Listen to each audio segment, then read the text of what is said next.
Hi, everybody. This is TJR, And this is Robert Kinsler. and we're grateful that we have a chance to get together to talk about the legacy, the musical legacy of drummer Neil Peart, who passed away not long ago. Initially, someone had actually written me on the channel and asked, "Are you guys going to talk about him?" And I said, "We'd love to, but we've had a lot of scheduling issues, of course." We sure have, yeah. So, but we're very grateful we have this opportunity to get together and just discuss the music and also the writing, which a lot of people aren't talking about enough, I don't think, of Neil Peart. And in fact, I have to correct myself. I've been pronouncing his name as Peart for like decades now. It's actually pronounced Peart. Right. Peart, that's Yeah, right. we actually, because it's funny about his life, even, people would do that, like, how do you correctly pronounce it? So I know there was even a video you can find where Geddy Lee, who's also in Rush, talks about how to pronounce it. Yeah. So it's kind of funny. It's taken on a life of its own. So maybe we'll just say Neil, and so we don't get ourselves in too much hot water with the fans. So, is there anything you'd like to share first? Well, maybe let's rewind a little bit. I saw Rush a few times in the 80s and the 90s and up through this decade, including the band's second to the last show. And, one thing I can say is that in many bands you don't notice a drummer. But in Rush, there was no way to ignore the drummer. I mean, such an incredible part of the band, and a lot of people don't even realize, if they're just casual rock fans, don't even realize that he was the band's primary lyricist, and a lot of their kind of themes about about society and about kind of some of the science fiction kind of tales that were interwoven with their music were actually because of Neil and his contributions to the band. I'll rewind back a little bit. The first rock concert that I ever went to was Rush. And I was playing in a garage band, and I do mean a garage band at the time. I was in my early days of trying to play in a band. And all the other guys in the band were really into Rush. I, at that point, was not that into them. I was familiar with the song Spirit of the Radio, which was on the radio at the time. It was a current song on the radio at that point. I was familiar with the hit singles that were currently playing on the radio, and so this tells you when this was taking place. This was in the late 70s, and they all said, "We're going to go see Rush. Do you want a ticket?" And so I said yes, because I just wanted to hang with all my friends. Yeah. And Neil Peart, probably one of the most influential drummers, rock drummers, throughout rock history.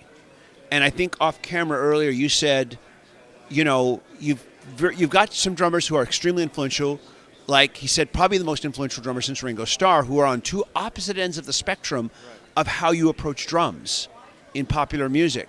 Two totally different ends of the spectrum, but both equally influential. And Neil Peart, not only an influential drummer, but an amazingly literate lyricist. Not just a lyricist, okay, but a tremendously literate one. Poetic lyricist, writing incredibly complex and thought-provoking lyrics. And you don't see many drummers in too many bands doing that. Usually it's the guitarist or the lead singer who's writing that stuff. Really a unique individual and a really unique musician, and an extraordinary musician. I know,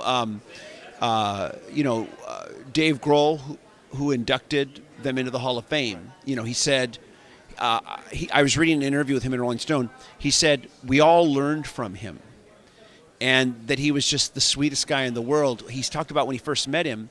He went backstage and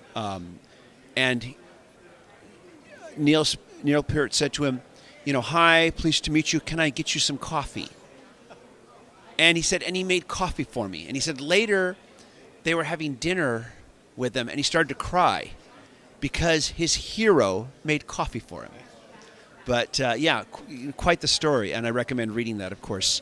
But here, let me turn the mic to you now and let you say a few things. Yeah, what I might say is in music, and unfortunately we are increasingly losing a lot of our heroes, and a lot of times there'll be statements like, "Oh, he was influential," or "God, I'm so sad that he's gone," and stuff.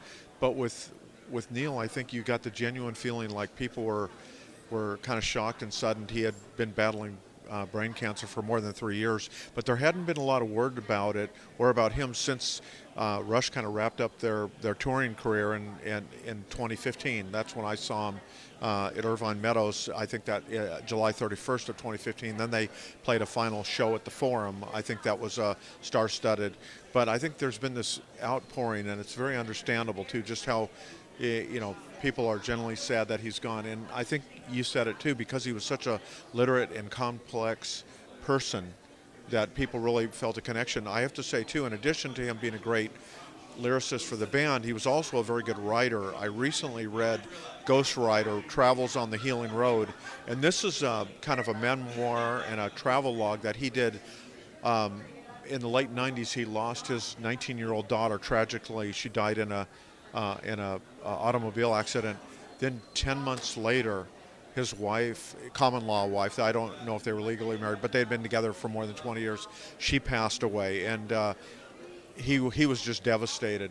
So he basically told the band, hey, I don't know if I'm going to be in the band and stuff. And he went on this amazing 14-month motorcycle ride that took him across Canada, up to Alaska, down to Belize, in Latin America, and then back to Canada. And just, I have to tell people, if you've not read this book, you need to. It's just, because he was kind of a private person, didn't do a lot of interviews, you really get a glimpse into his soul and how someone deals with profound grief. But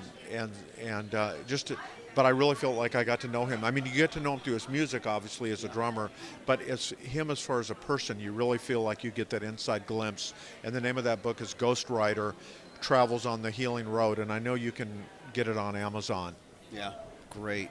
Yeah, you've made me want to read it now. I was not aware of that book, to be honest. It's more than 400 It's more than 400 pages, but it's a great read. You will not be bored, and you'll learn a lot about not only motorcycles and him, but a lot about the country and North America and stuff. It's really a great book. I've never really read another book like that too. There was an observation you made earlier today where you talked a little bit about the audience, the Rush audience, because you've experienced them during different decades, and I wanted you to share a little bit of that. Yeah, so this is kind of interesting. Since the proliferation of these, smartphones and iPhones and tablets, and also just kind of Instagram and Twitter and Facebook, increasingly you go to a concert, and a lot of the people there seem like the music is not their primary reason for being there. It's about, hey, look at me, I'm at this concert, I'm at this event, I'm here and that. When I went to Rush concerts, it never changed. The people were there for Rush. You see the people doing air drums, or the people totally immersed in the music and in the performance and stuff, and that never changed at Rush concerts. And I have to say, they were one of the best audiences and had the most deep and profound connection with their audience. I know people talk about Springsteen. I'm a Springsteen fan. They talk about U2. I'm a U2 fan. But there was something very special about a Rush concert and the audience and how they connected to those musicians. Frankly, I've missed that since the last time I saw them in concert. Yeah, thanks for sharing that. Basically, the world has lost an extraordinary musician. He was a musician's musician. He was the kind of musician that musicians looked up to, and it's a sad loss. And the music is, of course, always there. And at this point now, we just wanted you to share your thoughts on the music of Rush and the musicianship of Neil Peart, and just share us your thoughts. And everybody, just thank you for watching. Take care. Bye-bye. See you later, everybody.